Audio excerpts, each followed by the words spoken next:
My name is Janani. I will be discussing an economic problem facing India right now and a solution to it and any possible hindrances that could occur in with the way of implementing the solutions. So India is performing extremely well in economic development. The projections for the next few years look very optimistic on various metrics, including the number of non-farm jobs that will be added, the projections for productivity growth, or the projections for GDP growth. However, there are challenges facing India that might possibly hinder this growth. One such challenge is that the private investment in India needs to improve to 2.5 trillion by the year 2030 by a McKinsey, and the reference is McKinsey report. So, to facilitate this need, uh, we would need to increase the amount of capital that is available on the market by the year 2030, and this has to be 37% of the GDP. And this can be achieved through two measures. The first one is channeling more household savings to capital markets.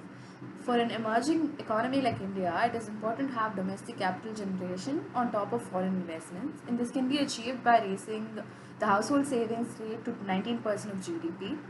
And India can would need to make sure that higher share of these household savings goes into high growth and productive products projects, and it has to be facilitated through efficient and deeper capital markets. The overall depth of financial markets, when compared with other comparable countries, is low, and also the turnover ratio compared to other comparable countries is low, and this needs to improve.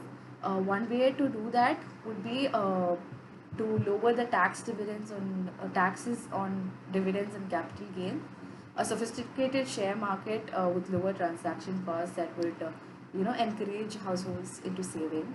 The second option would be to reduce cost of intermediation. So India faces this high real interest rate for commercial borrowers. This is much higher than other emerging markets. And the reason for this is that government's heavy reliance on banks uh, crowds out any of the private sector borrowing. So the cost of capital for private sector is very high.